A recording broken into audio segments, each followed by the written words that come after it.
Hello everyone, I'm Will Schwab. Thank you for joining us. It is another beautiful day here in Oklahoma, and we are in Guthrie, just north of Oklahoma City off I-35. And the reason we're here is because of a place called Dominion House.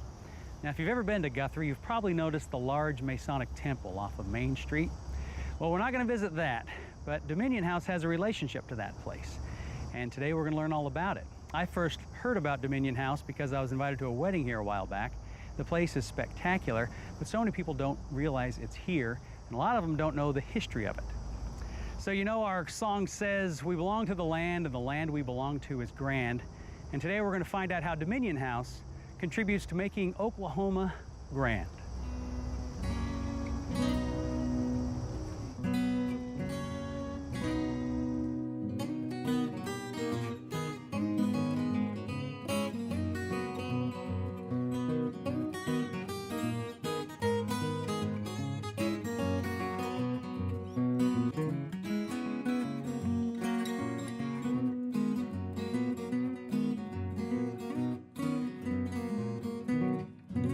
Well, here we are in front of Dominion House with, would you introduce yourself? Yes, my name is Calvin Burgess. I'm the owner and kind of developer of this place. Now, Calvin, I had mentioned in my intro that this Dominion House had a relationship with the Masons. Could you explain a little bit of that? Back in the 20s, this place was really an arm of the Masonic Lodge, I guess, to try and build a facility that could accommodate a lot of children without parents or with only one parent. After the war, First World War, and then up through the Depression years, this was of vital importance to people that really were down and out. And the Masonic people came together to really help, and really the whole community did at that point in time. The churches were very involved. Everything was very involved with. If there was a child living here, they had everything they needed except for the parents. Okay, but a lot of them you said would have at least one? At least one. Most of them had at least one parent. Okay. But most of them were in a financial situation to where they were unable to take care of the children on their own. So this became a place that they could send the children and know that it was secure and well taken care of. And it was built in 23, I see. Yeah, it was built, yes, 1923. And it ran as a home for, Masonic home for children for how long? I think it was up until in the late 70s. Okay. And then they became a... They sold it after that as things changed in the Oklahoma system with their children, and we went to more foster care. Yeah. The big homes kind of disappeared and their need more or less changed. So it was bought by several people before us. Unfortunately, some of them just came in and stripped it of everything. And so when we a lot of the artifacts were gone. A lot of the artifacts were gone. A lot of things it was in really bad shape when we got it. But we acquired it, I guess, in 1999 or 2000, right in that era. So it was vacant for about 20 years? Yeah, it was vacant. Vacant except for all the kids that broke into it. And the pigeons, I imagine. And the pigeons. Yeah. We had millions of pigeons, I'm sure. Now, did you know this place existed? No, I did not know it existed. It was an amazing thing, but I'd done a lot of work with the airport up here to try and get expansion on the runways and everything. You were involved in construction? Construction, and also in just getting all the grants and all the permission to expand the runways. And so after we did that, the city manager said, well, now you fixed one problem. Now I got another one you need to figure out how to do. And so he told me about this place, and I said, where is this and what is it? So you were working on an airport, and you didn't know this was here. This place is huge. My company at the time actually built a school just about half a mile north of here, and I still didn't know it was here. So it's okay. I guess I wasn't supposed to see it then. Yeah. But it was waiting for you. But anyway, I did come here one Saturday afternoon, and within an hour and a half, I thought, boy, could this make a house. So you must have had some tremendous vision, because what did this place look like? Oh, it was a dump. Everything, the windows were all broken out, boarded up. It was chain link fence. The weeds were waist high in most of it. And it was a really tough place. It was in bad condition. And you thought this could be home? This could be home, yes. So I called my wife and said, I want you to come. She was at a baby shower, and I said, when you get home, I want to show you your next house. And she laughed. But had you done this to her in the past, where you'd renovated anything? Not to this extent, not for something like that. We were very happy in Edmond with our own place, and on 80 acres. It was very nice, but this just looked like a challenge. And so, well, it's so beautiful. Can we go inside now? Sure. All right, let's head over that way. Now, Calvin, this is a beautiful staircase. Is this original? No, this is not original. It used to just be a concrete slab, so Concrete slab. between the two okay. floors, there was... Back in really was 23, they needed to house Right. kids, not build not built grand grand stairs. staircases. It's actually called a flared stair. Okay. And many, many years ago, I saw one of these, and I thought someday I want to build one of those. So, really, in my first hour coming in here, I thought this is the place to build the stair. So when you walked through, what were you looking at? We were just looking at the back door out the back. Okay. And a lot of garbage. Yeah, I imagine. How did they get upstairs? There's a back stair. There was just one stair that went all the way to the Isn't that top, interesting? which really wasn't sufficient for what really needed to happen. Yeah. The top floor, this was the infirmary, and the second floor down was a living area for the, I guess, the headmaster or whatever. Where did all the kids live?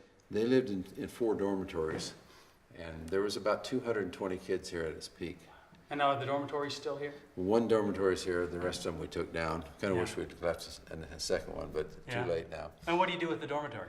Okay, the dormitory, when I originally did this, I turned it into my office building, but that's now being converted into a boutique hotel.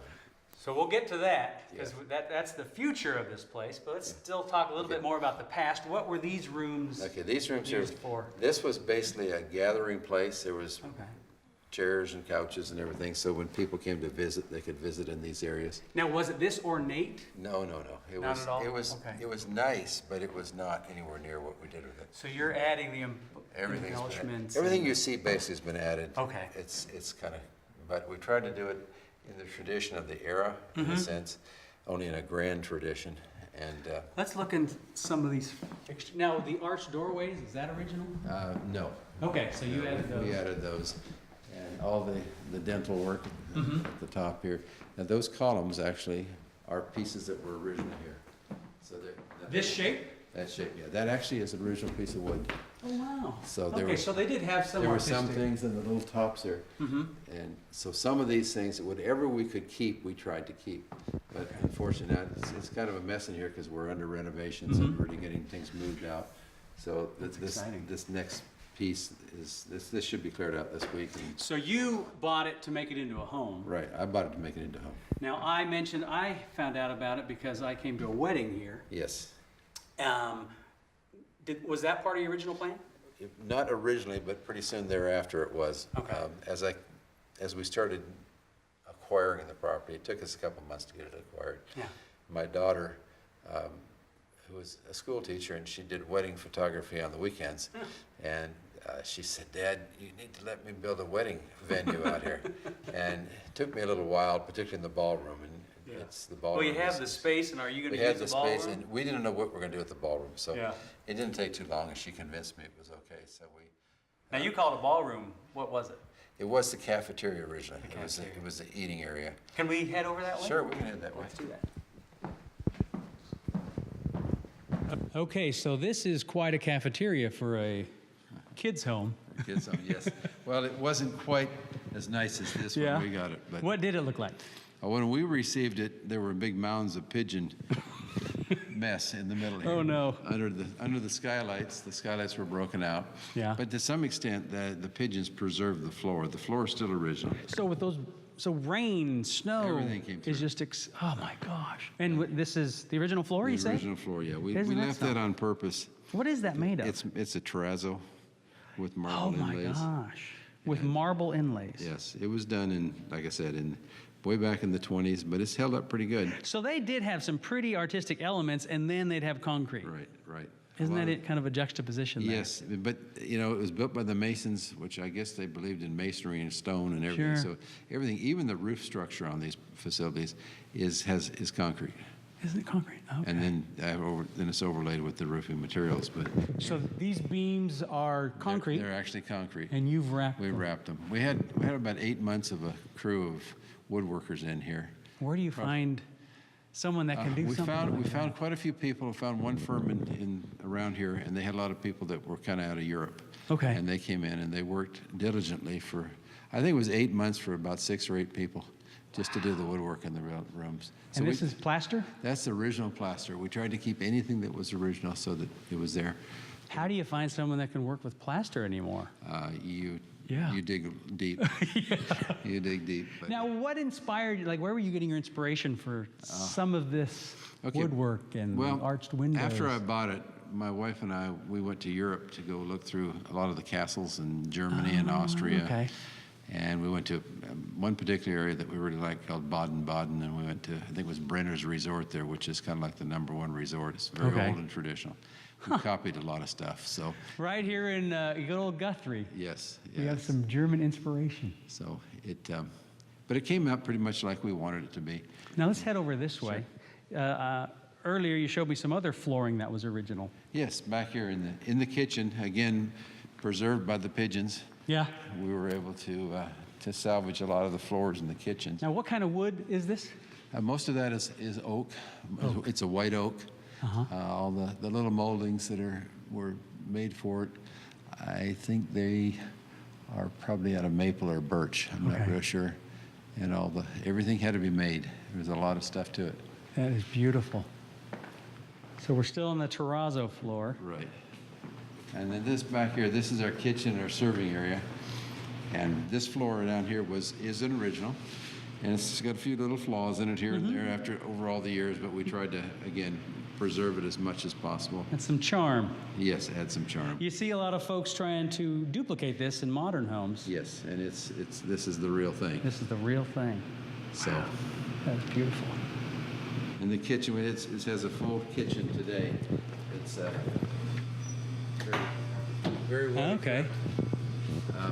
And this is for the wedding receptions? For the wedding receptions, yes. Okay. Yeah, we can do up to about 400 people here for a wedding. Okay. And is your daughter happy about that? Oh yes, yeah, she does very well. And my chef's happy about it. I have a really very good chef. He's done a very good job. So that's great. And he's excited about what he does. That's the good thing is that he's a true foodie. Yeah. He really gets into his work, and we have a lot of fun. So now we are in the beautiful chapel. Is that right? That's correct. And those windows you say are original? Those were original. Well, we obviously replaced the frames. The glass, because the kids were breaking those, right? But this was a gymnasium, and somehow or other, the designers put those windows in just where we needed them. And it's a perfect spot to have a wedding. Perfect spot to have a wedding. So I was sitting in here at the wedding a while back, and I'm looking around at the molding, but then above it, I was like, that's concrete. That's poured concrete. Yes. This was not built for weddings. No, this truly was. It was actually a gymnasium, and they roller skated in here. Roller skating. So it used to have a wood floor in it. Oh, really? They used to have roller skating round and round and round in circles. It was a big deal. From what I understand, the community sometimes came in here with the kids that lived here, and they had a great time in here and in the pool. But now, before your daughter started putting the screws to you, what were you thinking you'd do with this? Well, I actually built it out as a gymnasium. I had basketball hoops up here and everything else. Did you really? So you restored a gymnasium, and she messed it up. She messed it up. She came back, and we did this probably 4 or 5 years after we actually opened, and she said, Dad, I really need to have a place, if it rains, that I can have inside. Yeah. So where were they having weddings? Outside in the gardens. Okay. The gardens are beautiful, but anyway, she wanted me to come. She said, Dad, if you could just do a little here and a little there so I can use it in an emergency. Finally, I said, Julie, if we're going to do it, we're going to do it right. It will be done to the same grandeur as the rest of it. As the rest of the building. And what numbers can get in here? They can seat about 400. Wow, that is so neat. So we put in, special sound systems and air conditioning and heating and everything that you need to have it. And the chandeliers made it beautiful. They really did. Yeah, and the molding. Yeah, everything that was done. Again, we tried to do it in the old world tradition and do it right. So. And it matches. Yeah. So we hope that it turned out that way. And there's been a lot of good weddings here. Yeah. It's a very nice place to do it at. Well, you can see and hear we are in the pool room. And did you always envision restoring this? Yes, this was in very bad condition. Oh, I can't imagine. When we got here, everything had fallen down. Oh. And just the plumbing. I mean, the plumbing, everything had to be redone, which is a lot of work. We were able to keep most of the floor. It's that It wa- wonderful. Right. It Wonderful was floor again preserved by the pigeons.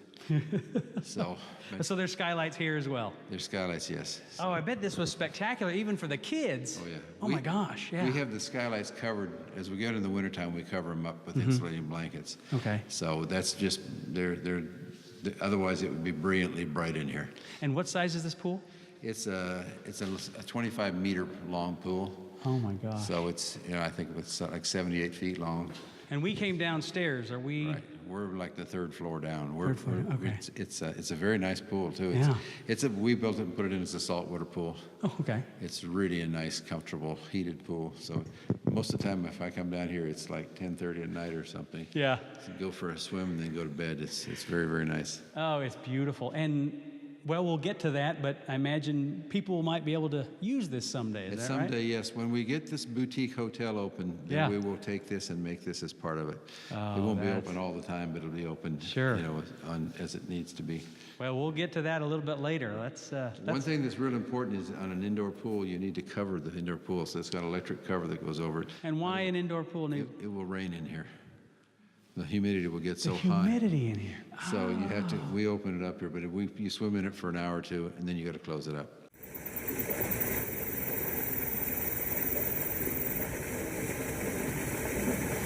Now, this is just a beautiful setting. What did this place look like when you came here first time?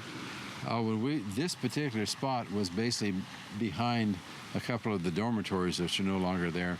Yeah. And it was just an area that was basically an open field with a lot of trash in it. Was the wall there? The wall was not there, no. The wall was- okay. We built the wall around it. We tried to match. I was going to say that looks beautiful and it looks like it's original. Yeah, we had all the cast stone pieces made. We took Okay. took pieces that were from the original and had them duplicated and put the wall up. Wow. The wall makes it a very nice enclosed area for weddings, and she puts about 400 people out here. Okay, on a so pretty this regular is basis. This is the backdrop for the wedding. backdrop for the weddings. And then the fish are in the side. And And tremendous. all of this rock work and the waterfalls and the pond, We did all that. you did all that. Yeah. Originally, just for your family's enjoyment. Yes, but it was kind of like, Yeah. but now we let a lot of the people enjoy it. Oh, and, that's and that's fantastic. come even expanding more. It's kind of a unique place in Oklahoma, Yeah. and we want it to be as open to the public as we can. So that's the next phase of it. Well, let's talk a little bit about that. You mentioned the inspiration for the boutique. That's what's coming. Tell me that story again. Okay, well, the most often, as Julie books, my daughter is Julie, and as she books weddings, many people ask a lot of questions about the place, and it's, she takes a lot of tours. But the most often asked question, with probably more than half the people that she's booked, and she's probably done 1,000 weddings here now, Wow. is, can we stay here? Yeah. And the answer has always been no. Until my folks live here. Yeah, it's always been my parents live here, and it's just not the place that we just don't do that. Yeah. But over the last year, we decided to make a fundamental change in that. As Sue and I, my wife and I, get older, we're changing a few things in our lifestyle, and we also have a really nice place down in Northeast Texas. Okay. And we're beginning to spend a lot of time there. So we decided that we would take this and change it into what everybody's been asking for. So it will be a boutique hotel, 2 restaurants.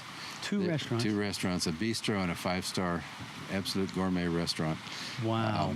The setting is beautiful for it, and we also had a lot of people that wanted to come in and have smaller events. Okay. And we've always been able to do the big ones, but it's very difficult to do the small ones. So once we do that, we'll be able to have smaller weddings. We're building actually another garden that's coming up that's a little smaller than this over on the other side, and be just as ornate, just as nice, but for a smaller venue. And when are you thinking this boutique is going to be available? It will be somewhere around the first part of December. 1st of December is our goal. So end of 17, Right. early 18, right around that time. And we hope the restaurants are open before Christmas time. So Wow, that's ambitious. there's a lot of stuff going in. We're putting in wood-fired pizza ovens and lots of stuff that's just very, very unique. And our chef is phenomenal. Yeah. We've got him in a lot more training even. He's what he calls a foodie. Yeah. And we're actually having a good time. Every great. week we get gourmet meals as we keep trying things out. It's smart. Yeah. And I've had the fortunate lifestyle to be able to travel much of the world and be in many very nice places. So as those places I've been in, now we're copying them. I've pulled together menus that were from some of the finest restaurants in the world, and we're duplicating some of them, and it's just phenomenal. So we're not just getting architecture from Europe and wonderful places. Right. We're going to get some of the food Absolutely. and the flavors. Absolutely. So we are in the old dormitory, Yes. and this was your office building, and now We're changing it into a boutique hotel. a boutique hotel. It's very ornate and very. It's come along. It's taken quite a while to do it. Yeah. But, there's Oh my God. A lot to it. We And want you- it to be the finest rooms in the state, basically. So the craftsmanship you're trying to match Same as we had in the rest of the house. the rest of that. So this will be a stateroom or a room. Yes, this would be one of the rooms. And then over here, There's bathrooms and let's go in there. showers. So, So the materials, yes, Corinthian marble and a lot of good things. And there's a double-ended clawfoot tubs that go in front of the windows, so Oh two my people get gosh. in the beautiful, massive tubs. And it's going to be a nice place. At least we hope everybody likes it the way we're planning it. yes, well, based on everything we've seen so far, it's going to be spectacular. When you stay here, we want it so you have an experience. It's not just that the rooms are the same extension of the experience of being in the rest of the facility. Have you ever had a former student? Oh, former students have come here many, many times. And they're in tears most of the time. Oh, In fact, I bet. they're getting very old now, though. And at one time, they used to have kind of a reunion every 2 years. And we've had 2 of them here. But the last You've one. hosted the reunions here. yes, and Oh, how wonderful. We fed them and gave them, tours. Oh, that's neat. And literally in tears. They were just, Yeah, they couldn't believe it. telling their stories. Telling and, the stories over and over. Oh. And all the stories were about how they were so well taken care of and how the community reached Good out stories. to them. Good stories. Never had a bad story yet. Never had any. Isn't that great to hear? Because you hear so many bad stories about the orphanage systems and group homes. These and- people basically said it couldn't have been better. There was someone that was kind of the headmaster. I think his name was Mr. Towns. Yeah. And everybody spoke so well of him because he would take care of things and Yeah. really just gave these people when they left here. They left when they got out of high school, basically. But a lot of them had been trained in printing and in housekeeping and Almost apprenticed. yeah, they were while they apprenticed lived here. While they were here, they really taught the kids how to do things, gardening, and a lot of stuff. When they left, they were out and pretty successful. But yeah, we've had a lot of them come back, and every once in a while, someone shows up and says, I grew up here. I had Yeah. a lady that had her granddaughter here. Probably 3 or 4 months ago. They were standing out at the front gate, and I went out and said, hi, can I help you, whatever. And she said, I just wanted my granddaughter to see where I used to live. Oh my gosh. Yeah, how do you not? Oh, come on Yes, in. yeah, come on in. Tell and me see. about this. Where was? And a lot of students have written stories about it as far as its heritage and what it did for the community at the time. And so we've had a lot of write-ups that were done too. And, Okay. and some of the old people will show up with an old picture and say, "Here, I want you to have this because it shows what it was like when I was here." What life So was like. It's been a good deal. It's been a really nice place to have owned and to own and to operate and. And now giving it brand new life. Brand new life And again, opening yeah. the doors again. Yeah, So yeah. a lot more people can A lot share more it. people can come and share. That's Yeah. great. Yeah. So we're outside on the back side, the north end, and we're looking at the only remaining dormitory, correct? Yes, the only remaining one. And that was the boutique hotel construction site that we were looking Yes, yes, that's correct. at. Okay. It's coming along. We hope to have that done middle of November to end of November. We'll be beginning to open. We'll open just with the boutique hotel Okay. rooms, and probably another month later we'll have the restaurants open. But currently it's open for weddings. We're open for weddings. Okay. Yes, she's done my daughter's done about 1,000 weddings here, Okay. and a very popular place. It's been very nice. We enjoy people coming and having fun here. I'm so glad that you're recreating it so more of us can enjoy it. That's really neat. We welcome people here, and things will be changing a lot over the next little bit as Yeah. we really become a public place. So if they want more information, you have a website? There's a website, DominionHouseGuthrie.com. Okay. You can find it on We'll there. go there. And then, stand by for what's coming. Yeah. Because it should all open pretty nice. And there's really a lot of stuff planned in the future that will really expand this into a really first-class operation. We've got another garden down here that we haven't talked about, but those are all coming developed into bocce ball and all sorts of sporting things, and tennis courts, and a big, beautiful, just a world-class first-class swimming pool operation, outdoor pool. So we want this to be a place that people say, hey, what am I going to do this weekend? Let's go to Dominion House. Let's go to Dominion House. Well, Calvin, I sure appreciate all the time you've spent. Thank you for coming. I thank you for the work you've put in and contributing to this community and the state of Oklahoma. We really appreciate it. Thank you so much. Well, these are all wonderful examples of things that go into making Oklahoma a great state. Truly making Oklahoma grand.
Oklahoma Grand is a proud partner with TEAM, an interfaith nonprofit organization determined to break cycles of incarceration in Oklahoma. Visit team.org. Oklahoma Baptist University, offering a fully online MBA in Project and Energy Management, International Business and Leadership. Visit okbu.edu/graduate. And Producers Playhouse, creative visual communications for Oklahoma since 1997. For more in-depth interviews and additional footage from today's show, visit our Facebook page or oklahomagrand.tv.